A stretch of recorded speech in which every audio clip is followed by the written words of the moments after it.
Ever so much, Mr. Speaker. Can we have a debate about the Prime Minister just simply going? We have reached a sensitive point in this pandemic where the next few weeks will be absolutely critical in the battle with this virus.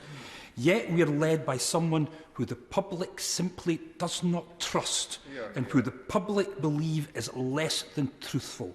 This is someone who no longer has the authority to see down the maskless right-wing libertarians in his own party and their dangerous, do-nothing, let COVID flourish nonsense. A Prime Minister who has just been fined £17,800 about the refurbishment of his flat. A Prime Minister with the attitude of do as I say, not as I do. It cannot go on, and the thing is that they know it.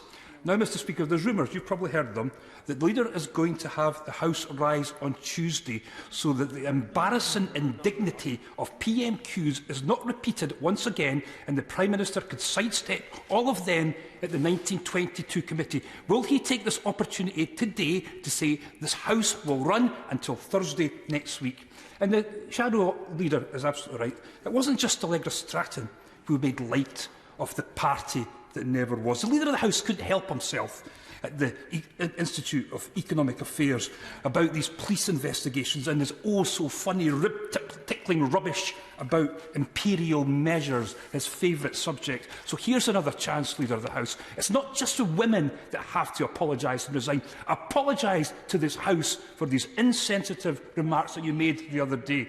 And lastly, Mr. Speaker, yesterday the Prime Minister said we should work from home if you can.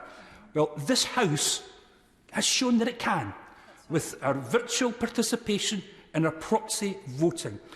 After the loss of public trust, we now have an opportunity to lead by example and do exactly what the Prime Minister says. So will he take the Prime Minister's calling seriously? For the sake of the people that work in here, for the sake of the people we serve, will he now turn back on the virtual Parliament?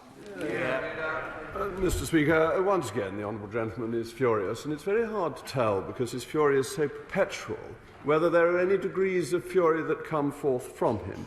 Now, he said there should be a debate on the Prime Minister. They had one only just over a week ago. They lost. And they don't like losing. They keep on losing. They lost the referendum. They don't like that either. They lose again and again and again and again, and they come back to the same old subject. He's then criticising me for making a joke about imperial measures. Now, I know the honourable gentleman has no sense of humour, at least professionally. He may do in private. It's part of his image that he should never... But to make a joke about imperial measures may not be very funny. It may not win me awards for humour, but it seems to me to be an eccentric thing to be concerned about. And then he complains about the Electoral Commission's report. Well, I seem to remember there's some very large amount of money missing from the SNP, so perhaps we could have a debate. Perhaps I should arrange one in government time about the missing money of the SNP, or perhaps he'd like to own up about it now. Perhaps we should give him another go later on so that he can say, is it £500,000 that's gone missing from the SNP? I wonder where it's gone. Is it missing down the sofa? Has Moanalot stashed it away somewhere? Who knows? But wouldn't it be fun to find out? And then he wants to go away again. He never likes being here. He always wants recesses, except when we announce them. He now seems to be asking me to give an early recess for some strange reason, when I've just announced the business Monday to Thursday of next week, but business is announced as it is announced. And of course we should be here working. What the government has said in its guidelines is that you should not go into work if you don't need to. Parliament does not work properly with people absent, and it's very disappointing that the opposition is so lily-livered about holding the government to account that it wants to go back home early. That's not how democracy should work.